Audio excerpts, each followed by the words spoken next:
오늘은 가정주일입니다. 5월 세 번째 주일을 가정주일로 우리가 지키고 있는데요, 지난해에 이어서 올해도 지키게 됩니다. 가정은 하나님이 주신 너무나 귀한 선물이죠. 하나님 주신 특별한 축복이 가정이죠.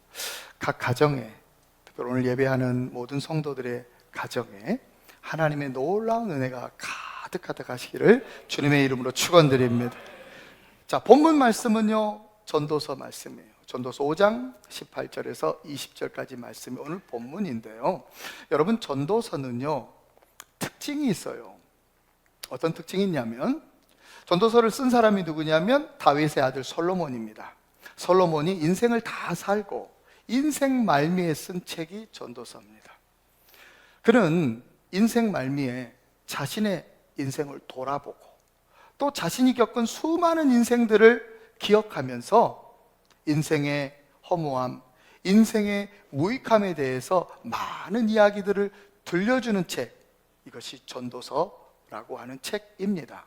대표적인 구절이 몇 구절 있는데요, 자, 전도서 1장 2절 3절이죠. 가장 대표적인 구절 같이 한번 읽어볼까요? 시작. 전도자가 이르되 헛되고 헛되며 헛되고 헛되니 모든 것이 헛되도다. 해 아래에서 수고하는 모든 수고가 사람에게 무엇이 유익한가? 아멘, 아멘. 헛되고 헛되며 헛되고 헛되니 모든 것이 헛되도다. 해 아래에서의 수고가 뭐가 유익하겠냐? 예, 헛됨을, 허무함에 대한 말씀을 들려주고 있는 거예요. 자, 또 한 구절 볼까요? 전도서 1장 14절입니다. 시작. 내가 해 아래에서 행하는 모든 일을 보았노라. 보라, 모두 다 헛되어 바람을 잡으려는 것이로다. 아멘. 내가 해 아래에서 행하는 모든 것들을 봤는데 다 헛되고 바람을 잡는 것 같았다라고 해요. 바람을 잡는 것 같았다. 허무함과 헛됨과 공허함과 무익함, 바람을 잡는 것 같은 거. 바람을 잡는 것은요, 무익한 헛수고예요. 아무리 애써도 못 잡잖아요. 이것이 인생들 가운데 참 많더라. 이렇게 인생 사는 사람들이 참 많더라. 사실 나도 그런 인생을 살았었다. 솔로몬은요, 그렇게 고백도 하고 그렇게 밝히면서 전도서를 기록하고 있어요. 자, 그런데 방금 읽은 구절들, 대표적인 구절들인데 이 구절들에 공통 단어가 있었어요. 그게 뭐예요? 해 아래에서예요. 해 아래에서. 이 해 아래에서라는 말은 전도서의 상징 언어예요. 전도서의 상징 언어로서 해 아래에서라는 말은 여러분 보시면 알겠지만 조금 부정적인 의미가 강해요. 허무하고 염세적이고 또 헛된 내용들이 가득하게 되어 있는 게 해 아래에서의 삶의 모습이에요. 왜 그러냐면 해 아래에서라는 것은 뭘 의미하냐면 세상 아래에서를 의미해요. 세상의 가르침 아래에서, 세상의 다스림 아래에서, 세상의 풍조 아래에서, 세상의 사상 아래에서, 그렇게 세상 아래에서 사는 인생들은 참 허무하더라, 참 헛되더라, 참 무익하더라. 이게 전도서의 일관적인 가르침이요, 말씀이에요. 자, 그런데 놀라운 것은 유독 오늘 본문에서의 해 아래에서의 삶은 정반대가 기록되어 있어요. 해 아래에서의 삶인데 허무와 무익과 헛됨이 아니고요, 매우 긍정적이고 의미 있고 복된 삶을 말하고 있는 거예요. 왜 그럴까요? 해 아래에서의 삶인데 왜 허무와 무익과 헛됨이 아니라 왜 긍정적이고 왜 의미 있고 왜 복된 삶을 말씀하고 있는 걸까요? 이유가 있어요. 본문 읽으면 금방 답을 찾을 수 있습니다. 본문 18절 읽어주세요. 시작. 사람이 하나님께서 그에게 주신 바 그 일평생에 먹고 마시며 해 아래에서 하는 모든 수고 중에서 낙을 보는 것이 선하고 아름다움을 내가 보았나니 그것이 그의 몫이로다. 아멘. 아멘. 첫 번째 대치 따라해 볼까요? 비록 해 아래에서의 삶일지라도, 첫 번째입니다. 하나님이 함께 하시면 선하고 아름답습니다. 하나님이 함께 하시면 선하고 아름답습니다. 아멘, 아멘. 비록 해 아래에서의 삶일지라도 하나님이 함께 하시면 선하고 아름다운 줄로 믿습니다. 우리의 삶의 현장이 사실 해 아래에서 살고 우리도 세상 속에 살잖아요. 우리가 살고 있는 이 해 아래에서의 삶이 비록 험한 세상이라 할지라도, 비록 죄악된 세상이라 할지라도, 비록 타락한 세상 가운데 우리가 살고 있다 할지라도 하나님이 함께 하시면 마침내 선하고 아름다운 결과가 주어지는 줄로 믿습니다.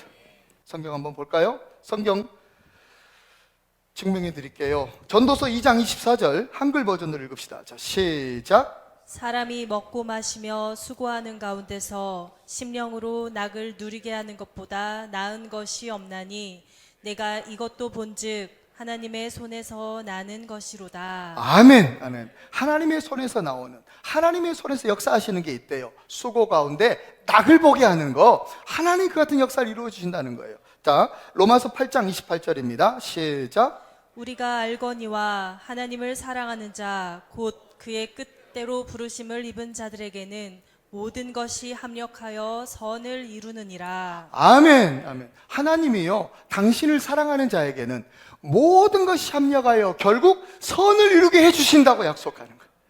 자, 그리고 시편 149편 4절입니다. 시작. 여호와께서는 자기 백성을 기뻐하시며 겸손한 자를 구원으로 아름답게 하심이로다. 아멘. 여호와께서는 아름답게 하심이로다.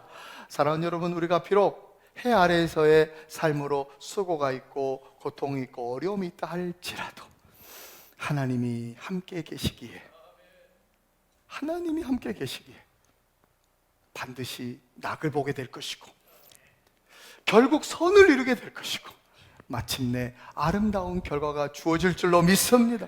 자, 그런데 이 18절의 마지막 구절 보니까요, 이렇게 되어 있죠. 그것이 그의 몫이로다 라고 말씀해요. 그것이 그의 몫이로다. 무슨 말이에요? 그의 몫이라는 것은 그에게 할당된 분깃이라, 이런 말이에요.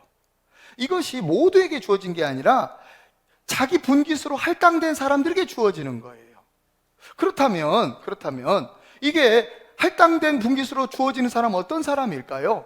수고 중에도, 고통 중에도, 어려움 중에도 반드시 결국 마침내 낙을 보게 하고 선을 이루게 해주시고 아름다운 결과로 맺게 해주시는 그 몫을 누리는 자 어떤 사람일까요?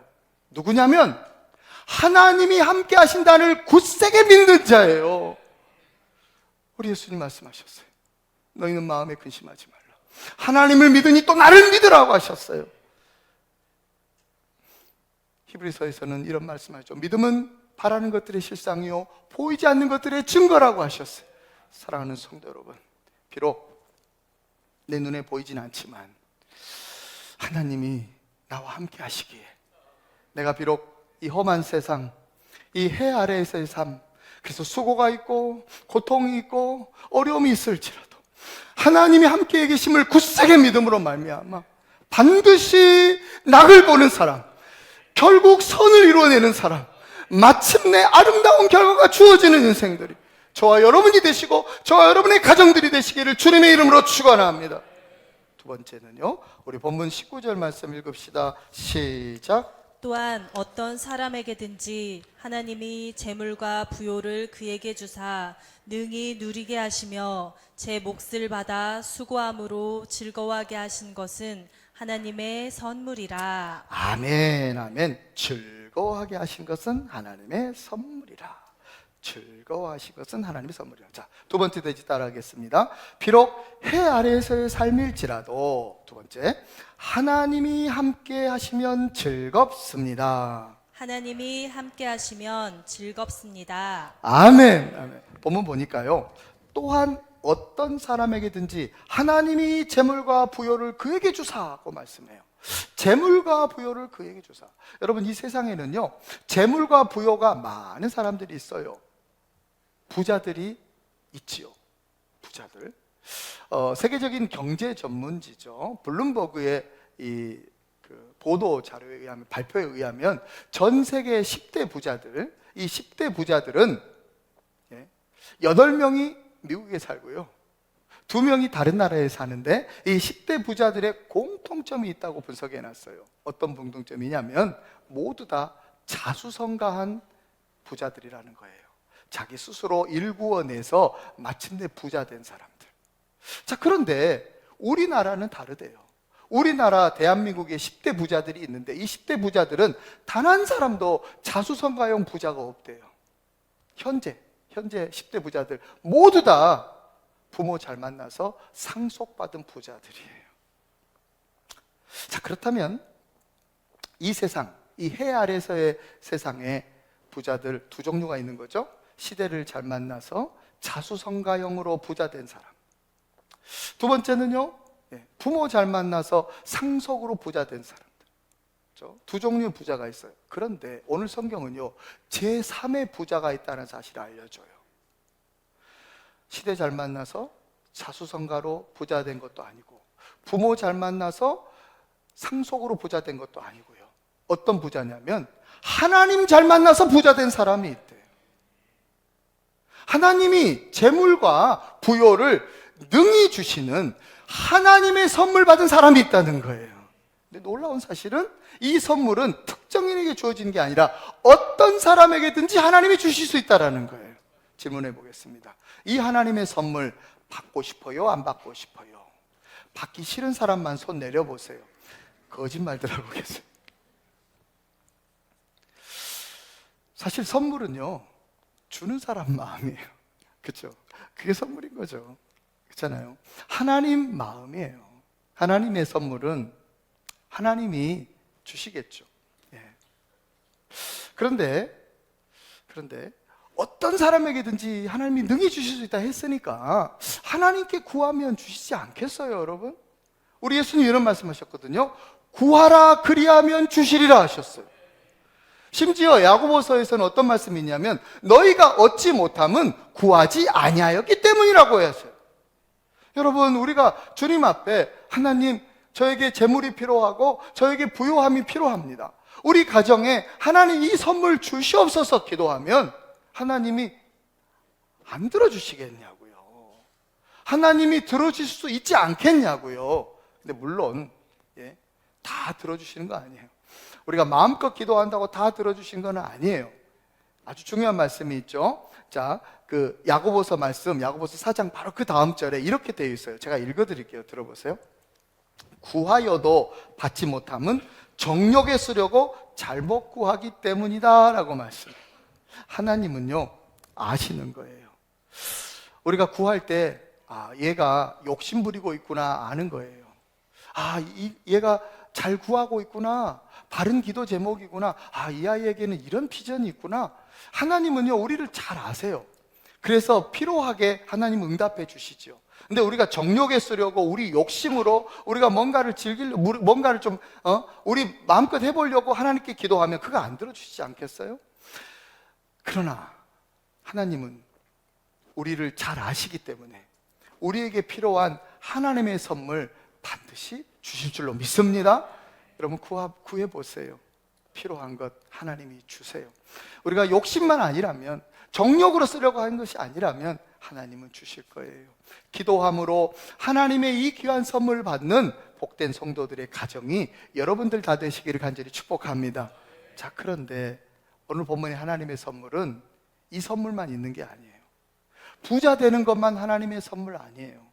재물과 부요를 주는 것만 하나님의 선물이 아니에요. 오늘 이 하나님의 선물과 묶여진 문장은 두 문장이에요.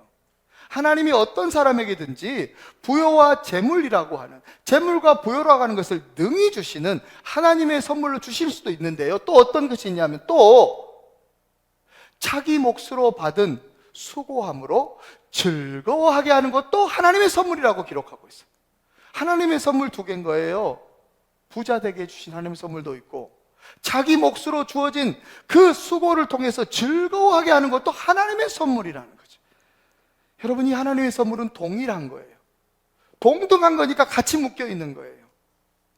부자 되는 것만큼이나 너무너무 소중한 하나님의 선물이 있대요. 그게 뭐냐면 자기 몫으로 주어진, 자기가 그 몫으로 받은 것을 수고하면서 거기에서 즐거워하는 거, 이것도 너무너무 귀한 하나님의 선물인 거예요. 아니, 부자 되는 것보다 더 좋은 선물일 수 있어요. 왜냐하면 여러분 아세요, 부자들 사실 별로 행복하지 않습니다.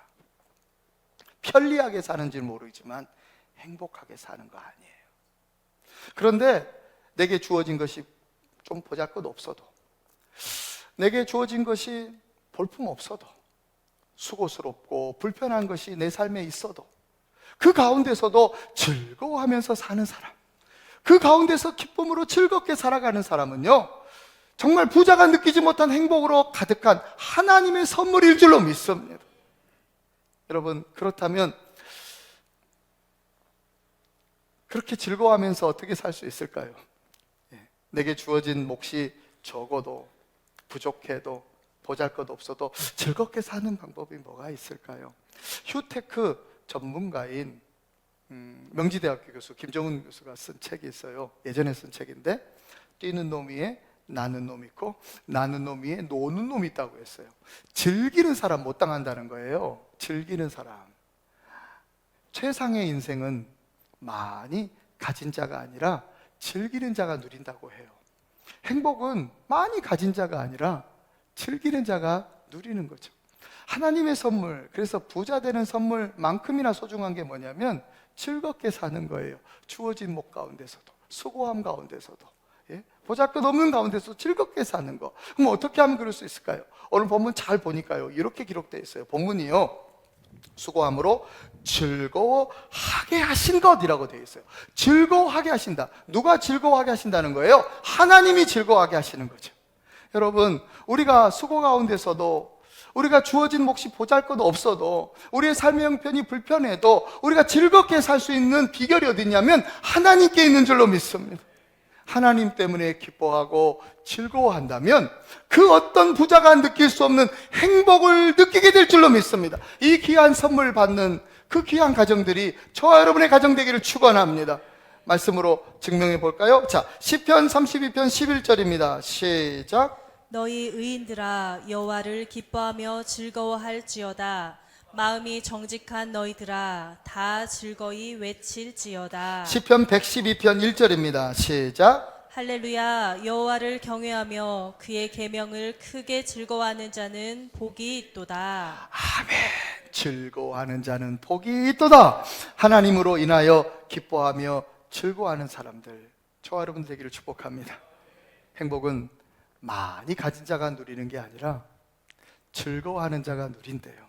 하나님 때문에 기쁘고 즐거운 사람, 하나님 때문에 기쁘고 즐거운 복된 가정, 저와 여러분 우리 모두의 가정들이 되시기를 주님의 이름으로 축원드립니다.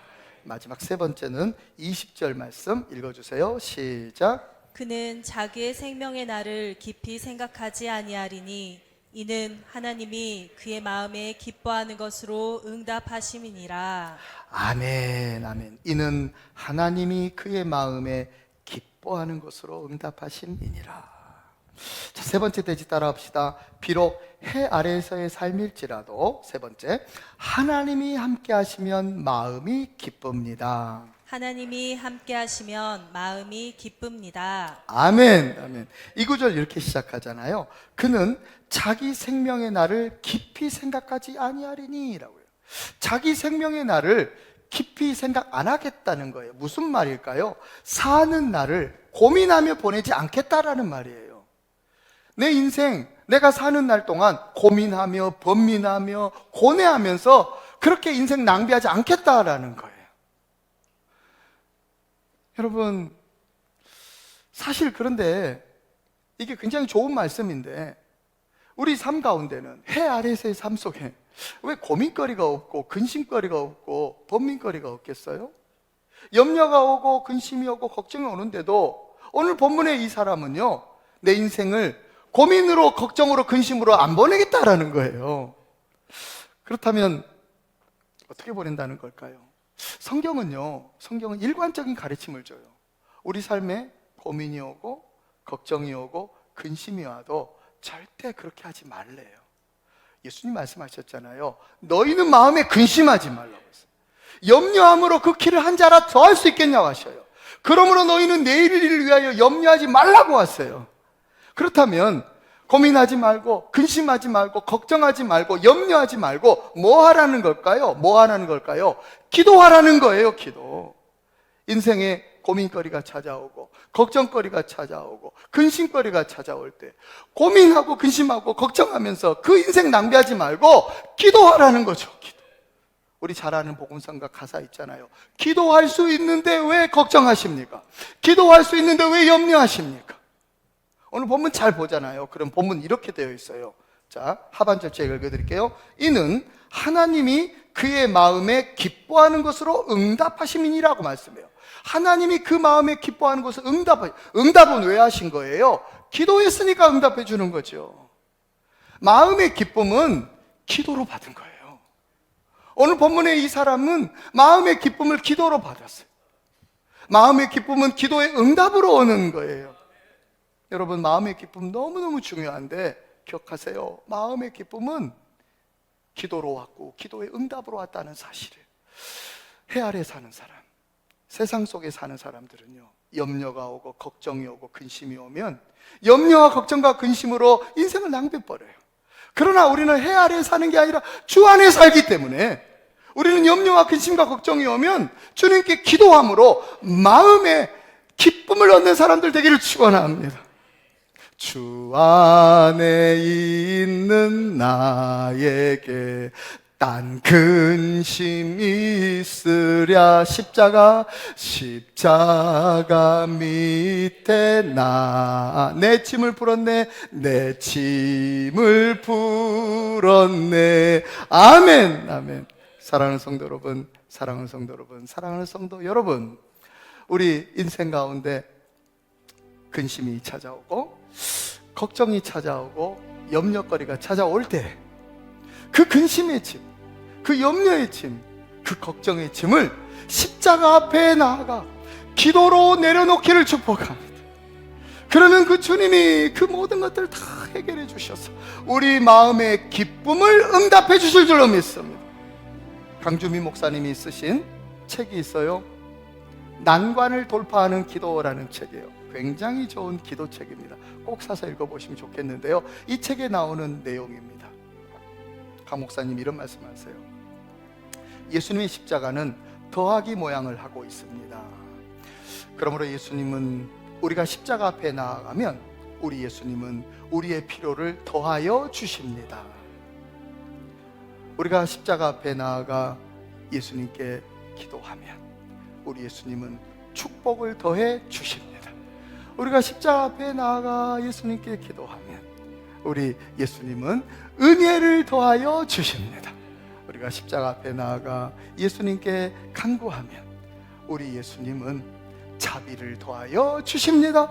우리가 십자가 앞에 나아가 예수님 앞에 기도하면 우리 예수님은 기쁨을 더하여 주십니다.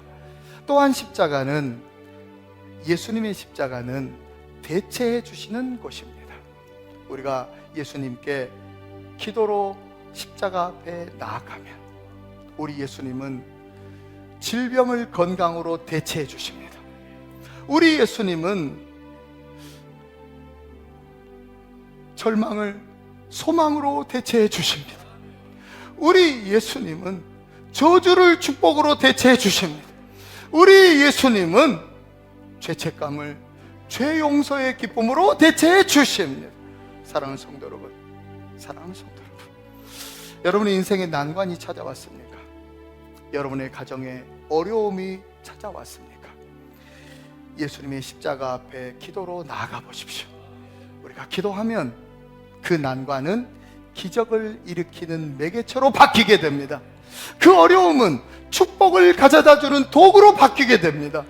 우리 예수님의 십자가는 그 능력이 있습니다. 십자가의 예수님은 그 역사를 이루십니다. 그 주님 앞에 나와 기도함으로 우리 가정의 모든 문제와 내 인생의 모든 고민과 모든 염려와 걱정들이 다 변하여 마음의 기쁨으로 응답받는 사람들, 그 귀한 성도들과 가정들이 우리 모두가 되시기를 주님의 이름으로 축원드립니다.